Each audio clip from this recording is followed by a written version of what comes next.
Whispering Street.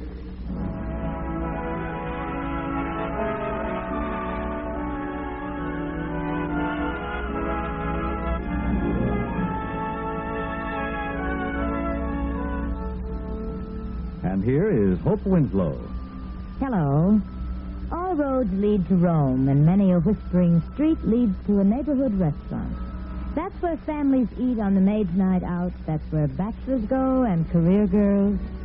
Many people told Ellen Latimer that she had the easiest job in the world, sitting behind a counter making change for and conversation with the customers of the Bluebird tea shop. But it wasn't such an easy job.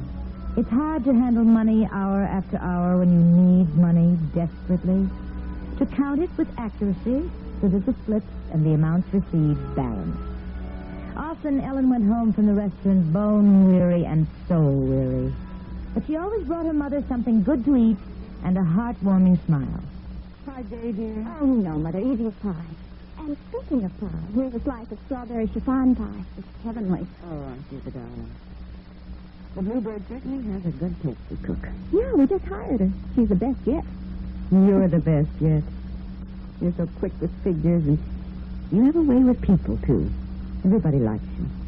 That's why you were able to get such a fine job. And that's why you're able to keep it. What is it, dear? Oh, it's a nice line. Oh, but it's only for a moment. It's just a stitch. Comes and goes. Oh, you'll have your operation very soon, Mother, and then there won't be any more pain. The savings are piling up like mad. Are they really? Well, not that I need the operation so badly, you understand. I can afford to wait. Well, I can't afford to see you suffer one moment longer than necessary. How much more do you need? Less than $100. I wish I were a waitress and got tips. I wish it were Christmas. Last year, the management gave me $25. That would be a big help right now. Yes, it would be. Well, let's not think about money. Pie is the main issue of the moment. I'll get you a fork, Mother. Thank you, Ellen. Oh, Ellen, you're such a good girl.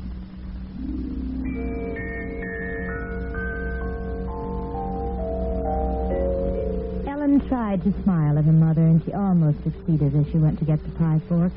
Her step was quiet, and so was her face, but her thoughts were in a turmoil. They beat against her brain like small, sharp hammers. A good girl. Oh, if Mother only knew the thoughts that race around in my head all day, every day, she wouldn't call me a good girl. For rush hours I sit and figure out how I can steal $80 and get away with it. Oh, not that I'd steal it for myself. But Mother's so sweet and so patient. And she'll die if she doesn't have that operation. And when I took the job, they gave me a big talk about borrowing and lending. Oh, dear, what'll I do? I've got it. The fork, dear? No, the solution. I'll go to the bank and borrow the money. I'll go tomorrow morning. But then you'll be in debt, dear. Oh, it won't take me long to pay off such a small debt. There's a man who comes into the tea room, Mother. He's an awfully nice man, and we always have a little chat. His name's Roger Hamlin, and he's one of the executives in that bank on the corner of Clinton and Essex Street. Well, I'll take time off when they're cleaning up after the breakfast trade. But we've never borrowed before, dear. There's always a first time, Mother. I don't get that money soon. You aren't talking as distinctly as usual this evening, Ellen. I didn't hear that at all. I was saying there's always a first time, Mother, for everything.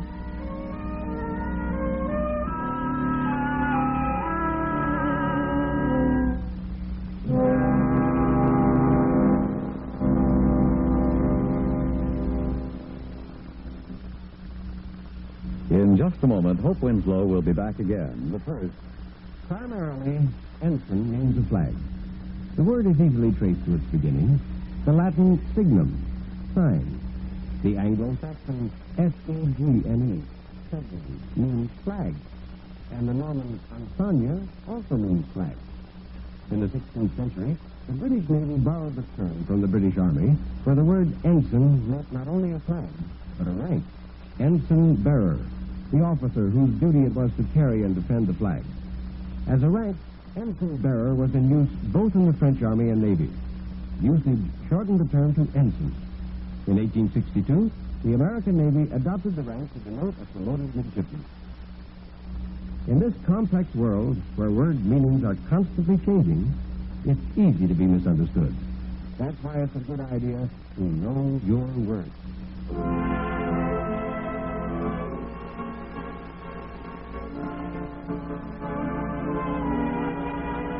And now, back to our story with Hope Winslow. Ellen presented herself at the bank next morning, somewhere between 10 and 11 o'clock. There were deep circles under her eyes. Her mother had spent a bad night. She was more worried than usual. She asked if she might see Mr. Roger Hamlin. She was taken to a small glass-enclosed office, and the man who was one of the Bluebird's steady customers rose from behind the desk and extended a cordial hand. Well, Miss Latimer, good to see you. Thank you. I presume you're here on business, and I know you're pressed for time. I just have a few minutes, really, so I'll come directly to the point. Mr. Hamlin, could I possibly borrow some money from the bank? How much do you need? $100. It's this way, Mr. Hamlin. My mother's an invalid, and she needs an operation desperately. The doctor is willing to wait forever for his money, but there are certain things that must be paid. The anesthetic and blood transfusions and a bed in the ward. I've been saving religiously for over a year, Mr. Hamlin. I have a little over $200. When I have $300, it'll be enough. Well, there shouldn't be any problem. If you'll fill out these papers giving certain facts about yourself. Your salary, the name of your employer. The name of my employer? Oh, no. No, I couldn't do that. Why not? Oh, no, because it's against the policy of the tea shop for its employees to borrow money. But I'm sure they'd understand in a case like Oh, that. no, I couldn't take the risk. Well, thanks for seeing me, Mr. Hamlin. I wish I could do something. I like you so much, Miss Latimer. I've always thought that you were one of the most attractive young women in town. And you have a fine personality for your job. A fine personality won't put my mother in the hospital.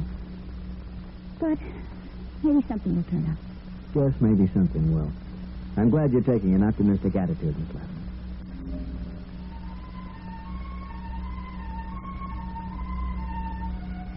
Ellen walked away from the bank, her eyes clouded with tears. She reached the Bluebird just as the luncheon trade was about to come in, and as bills and silvers slipped through her fingers, she counted mechanically. When the luncheon rush was over, she hurried home to fix her mother a bite of early dinner and to change into a less tailored dress. You certainly are on the go every minute of the day. I don't know how you do it, Ellen. A mere twist of the wrist, darling. I'm almost afraid to ask, but was that man at the bank willing to help? I'm sorry he couldn't do a thing. He wanted to, dreadfully, but there were certain rules. Oh, but keep your chin up, honey. It won't be long now. There are lots of things I can go without. Just name me 7 of them, or even 1 of them. Oh, Ellen. Ellen, I'm such a burden to you. Maybe it'd be better if I were dead. At least we have enough insurance to cover my funeral. Don't you ever say a thing like that again, Mother. I couldn't live without you. You mean everything to me. I know you're being completely honest, Ellen. I never was a better daughter on this earth, but you know, I've been getting so depressed. Oh, dear. It's sissy. But Lately, you've been feeling more pain. Oh, that's it, Mother. You don't have to answer my question, dear. I know the answer.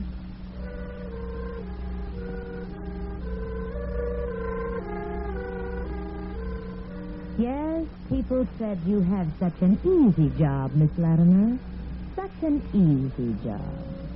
Money, money, money sliding across the counter. There were more $10 bills and $20 bills than Ellen had ever seen that night. Her conversation as customers paid and left was interspersed with hopeless prayers. And when a slim man in a black suit and a clerical collar waited for his change... Did you enjoy your dinner, Padre? Very much, Miss Latimer, but there was something missing. Oh? Oh, I'm sorry. I'll speak to the manager. No, it doesn't concern the food. Your smile's missing, and it's one of the children's big assets. Thank you. Is something wrong? My mother's ill, sir, and I'm worried to death. I keep praying for a miracle, but The day of miracles isn't past, Miss Latimer. Always remember that. And I'll join my prayers with yours.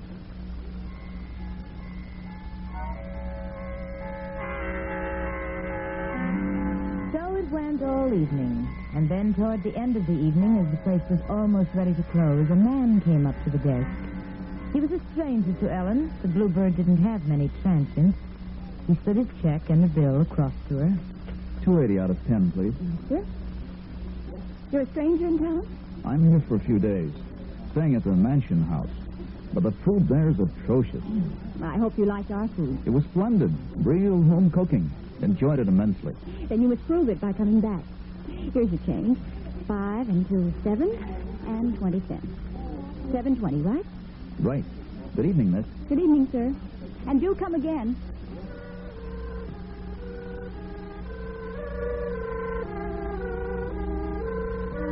He walked away, tall, well-dressed, just a ship passing in the night. He reached the door as Ellen smoothed out the $10 and started to put it in the compartment of the cash register, which was reserved for pens. Her eyes widened, her mouth opened as the door closed on the man's broad back. The bill wasn't a $10 bill. It was a $100 bill. She sat staring at it. Because the restaurant was very nearly empty, nobody interrupted the mad thoughts that were now racing through her brain. $100. He said 280 out of 10. It isn't my fault. He said 280 out of 10. $100 and Mother could go to the hospital tomorrow. Oh, if $100 means so little to him that he'd think it was 10. He may never miss it. And it means so much to me and Mother. It means life. Oh, I don't know his name. How can I give it back? I'll forget that he said he was staying at the mansion house. I'll forget. Heaven helping me. Under cover of the shielding counter, Ellen opened her purse. One small zippered compartment held her savings. She took out a $10 bill. She slid the $100 bill into its place. She laid the $10 bill in the cash register and rang up 2 waiters. And 30 minutes later, she took a taxi home. When she entered the apartment where her mother was waiting for her... Tired, dear? Oh, no, it was an exciting evening. I've got chocolate frosted drop cakes for you, Mother. And something much better than drop cakes. What do you mean, Ellen? Well, Mr. Hamlin at the bank arranged the loan for me. You can pack this suitcase tonight, and I'll take you to the hospital first thing in the morning. Oh, you're going to be well, Mother. You're going to be well. What do you know about that? What do I know about it? Why, I can't believe it. Helen, dear, are you telling me the truth? Well, have I ever lied to you, Mother? Oh, not yet you haven't, but... There's something you must explain, Ellen. If you got the loan, why didn't you say something about it this afternoon? Why didn't I say something about it? For the simple reason, Mother, that I wasn't sure I'd get it this afternoon. But you went to the bank this morning early before you went to work. Well, what is this, darling? A cross-examination? Something of the sort. Ellen, why didn't you tell me earlier? Mr. Hamlin came to the tea room for dinner. He said he found a loophole, that the bank would give me a loan after all. And he brought the money with him. Well, then why didn't you call me? Well, the place was jammed. I was busy every minute. I couldn't take time out from the cashier's cage. Please stop asking questions, Mother. I've had a very trying day, and I'm nervous. Well, that's the truth anyway. You are nervous for a fact. Ellen, you're my daughter, and I can read you like a book. You aren't telling the truth, dear. I am telling the truth, and I'll prove it. Just wait until I open the back compartment in my purse. Oh, darn zippers anyway. They always stick. There. There now, Mother. What's this? Is it a $100 bill or isn't it? It's a $100 bill, all right. But you didn't get it from the bank.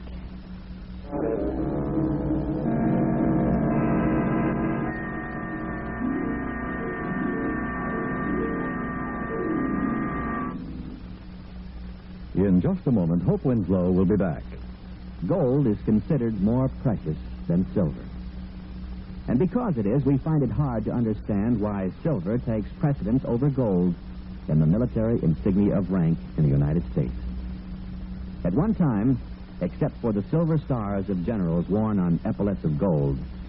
The color of an officer's insignia of rank depended on his branch of Army service. Infantry officers wore epaulets of silver with insignia of gold. All other officers wore the opposite. In 1851, all epaulets were gold with silver insignia. But majors and second lieutenants had no insignia at all, except for a difference in size of the epaulet fringe. Between the Civil War and the Spanish-American War, most epaulets were abolished, and majors were given gold leaves to indicate their rank. But the poor second lieutenant had to wait for his gold bar until, and believe this or not, 1917. Regardless of the date of establishment, all military insignia have been a source of pride for members of the armed forces of the United States of America.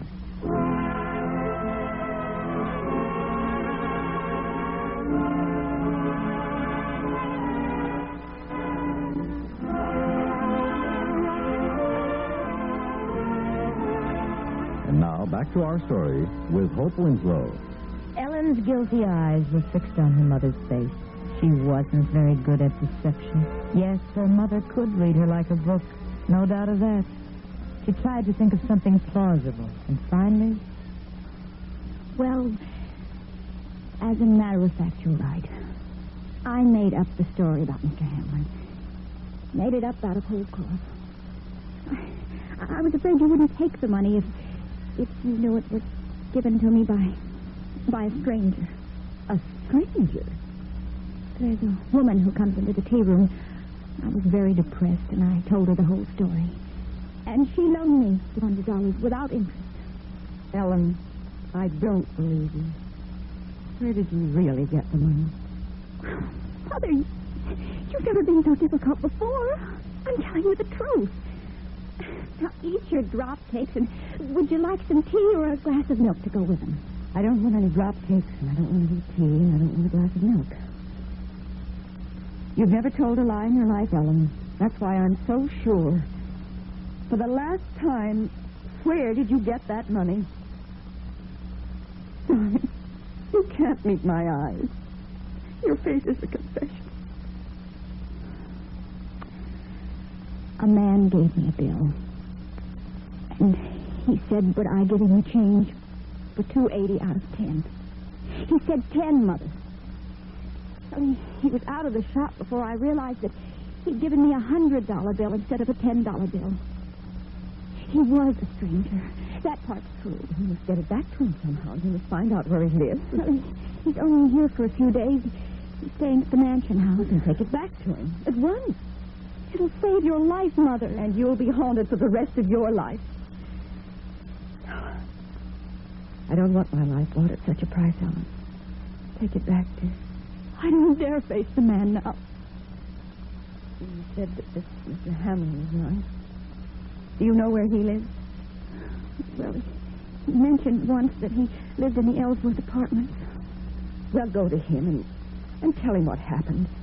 Maybe he'll take you to the mansion house and explain things to the man. All right, Mother. I'll go. If I weren't a coward, I'd go alone. But I am a coward. Only a coward would have done what I did. But I love you so much.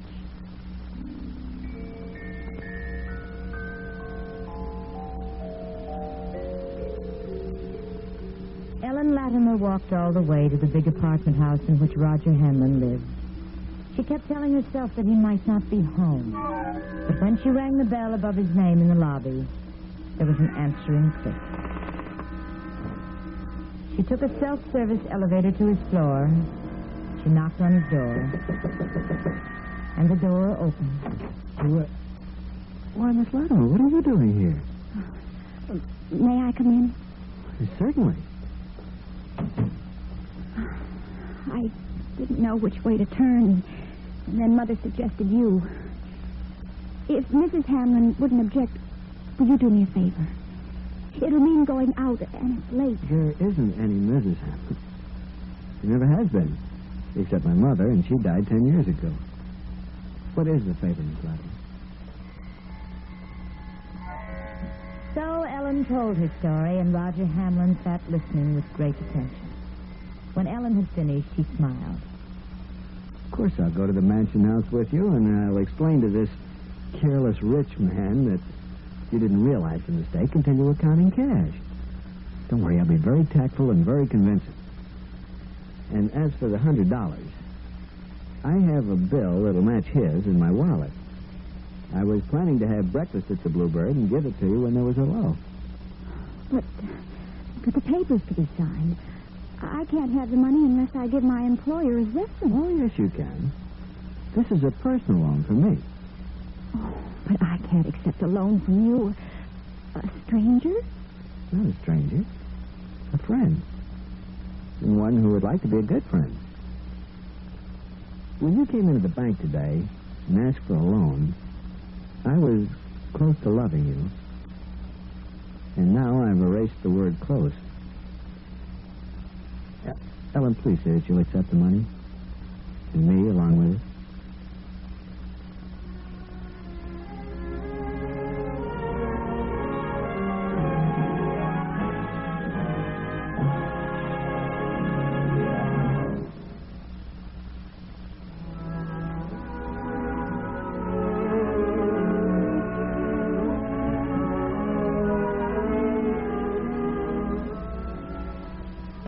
From heaven, $100 bills from Cupid. Well, that's the way things happen sometimes. So you must never be afraid to pray for your miracle. It may be waiting across the street or just around the corner. When Ellen was making change for a slim man who wore black and a collar that was turned backwards, whom she addressed as Padre, he told her that he missed her smile and asked what was wrong, and told her after she'd explained her problem that the day of miracles wasn't past. And now here is Hope Winslow to tell you more about the Padre. Yes, well, you'll meet the Padre again when he says the right word to a young man who's been hearing all the wrong ones. So until then, this is Hope Winslow saying goodbye from the Whispering Street. Whispering Street has come to you through the worldwide facilities of the United States Armed Forces Radio and Television Service.